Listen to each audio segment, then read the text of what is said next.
Here with Coach Bullet. How's it going, Bullet? You know what it is, baby. Murder, murder, murder, kill, kill, kill. Staying on a mission. Your fighter, Jacob Cuevas, unanimous decision victory. Yes. How you feeling about the performance? I love the performance. He used his jab beautifully. The punch volume was great. He fought a very tough guy, very strong guy, physically strong. But Jacob is the bigger puncher out of the two. So what cats don't understand sometimes is that some guys may be physically strong, but they don't punch hard. Why is that, though? Because they don't know how to punch correctly. See, I teach bone structure and what I do. So the guy's just rough in the football, he's just tackling you. So that means he's not using his legs. That when you don't use your legs, your punch is not solid. Okay. Your fighter, Kevin Johnson, was in a dog fight. Classic. Yeah. Him, Isaiah Johnson, he lost the decision. What happened? I just felt like, Isaiah Johnson, he was a busier fighter. He came out with more jabs, and he won the first couple rounds with just punch volume. Kevin put him in trouble later on, but it was too late. When Kevin got him in the 7th round, he could almost turn the tables completely and won that fight. But Isaiah dug down, and he survived, hold in and do all the necessary things. They both fought a great fight, tough fight, and Isaiah did a good job. Was that the game plan, to try to get him late? No, that's never my game plan. I don't know that's Coach Otis' fighter. I helped Coach Otis today and try to push Kevin to use more volume and to be more aggressive. But the game plan was to let your hands go.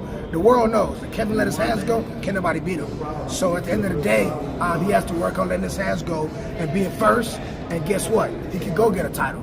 But if you're not gonna let your hands go and unload the clip, then you're gonna get shot. Yeah. For this fight, Isaiah Johnson was sparring Richardson Hitchins. Hitchins just beat Liam Paro.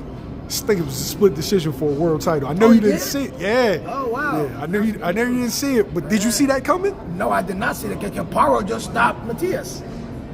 Remember, well, he beat Matias. He stopped Montana Love. Yes, and he stopped beating Matias. You think that you're the man to beat now, right? And Hitchison has a busy style too.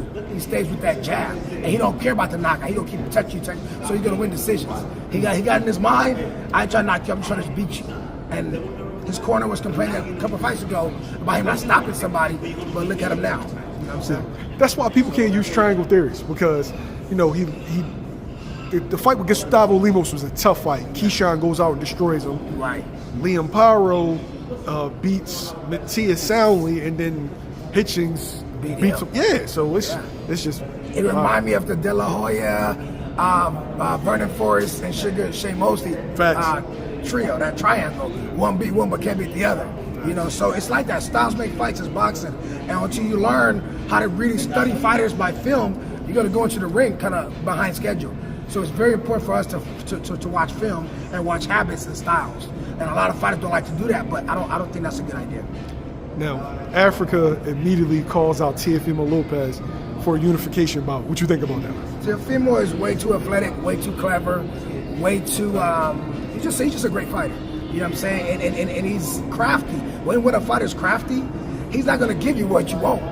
He gonna play with you. He gonna give you some different angles, surprise you. Teofimo's an athlete, and I like the way he fights. I think Teofimo will beat him. Beat him soundly? Will it be? Will it be competitive? Teofimo ain't gonna be able to get hit. Teofimo knows who to fight and who to box. He's very talented. I've seen him work. Been seeing him work for years. He's a talented kid. Should that fight be next? That fight should be next if he's bringing something to the table as far as fan base and stuff like that. Because Teofimo got fans. But Africa's coming off of probably the best win currently. Well, in the last couple of years. Yeah. I think it's gonna be a good fight. I think it's sellable, but is it gonna be a mega fight? I don't think Africa has the following yet that Tfimo would agree on a 50-50. You have to go like a 60-40 on different things, the contract. But I would like to see the fight. Brooklyn versus Brooklyn. You can put it at the Barclays. Yeah. Yes. A fighter that you went up against. Gervonta Davis, Lamont Roach. People are calling it a cherry pick. People are saying that Lamont Roach doesn't have a chance. What's your thoughts on that? He doesn't have a chance. Tank is a very experienced, high IQ. The only person that could have beat Tank was Rolly. I keep telling people that. Nobody's going to beat him because they don't bring nothing to the table to make him scared, to puzzle him. to make him, panic or open his eyes like a deer in headlights. So this fight with Roach, I mean, it's Tank selling the fight. You know what I'm saying? I mean, everybody saying, hey, but it's boxing. I'm gonna give you 1,000. If Tank could get himself up to really fight this kid properly, he could really hurt him bad.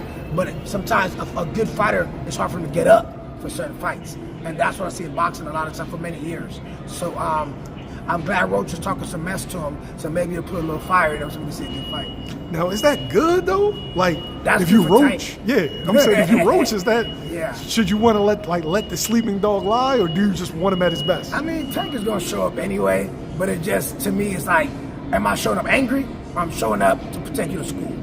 You know what I mean? And that's the thing, because Roach don't have the power to put him down. He's not gonna be scared of nothing. He had no, it was like the other guy he just beat the other day, the dark-skinned kid. Frank Martin. Frank Martin. Good boxer, but you bring that to the table as far as power and fear.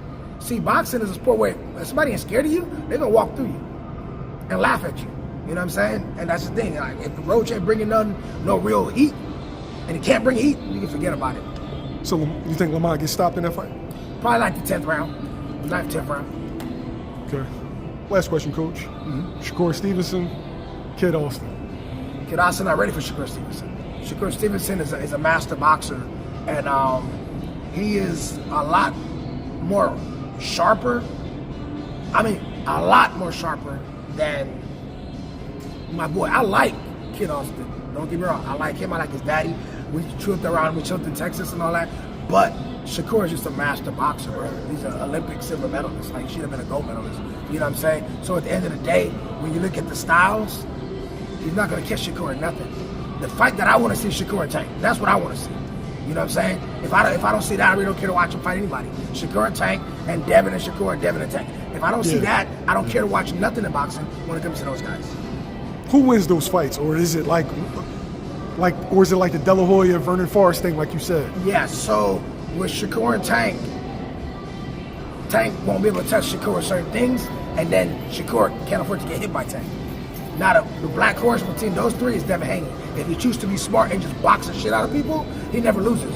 But if you want to go fight somebody, I think Devin is one of the best boxers in the world. But he has to stick to his game plan. Do what Floyd did. Beat him for 12 rounds. Be happy with that. Raise your head and keep moving. Don't try to knock everybody out. Don't try to knock anybody out. Let the knockout come. Because when you force it, then you get caught. You know? It's not a loss on his record, but can he recover mentally? Of course. We're fighters. A fighter's going to recover. A fighter's going to come back and do what he do. He didn't lay down. I give Devin so much credit for getting up after three knockdowns.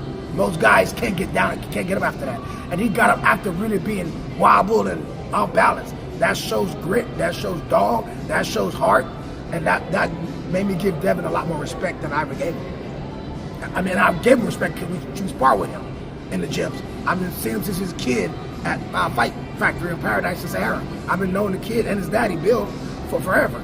And I know Devin he's a monster in that ring. You know what I mean? All right, if you had to lay money on the wood, last man standing. In a boxing match, I give it to Devin. In a fight, I give it to Tank.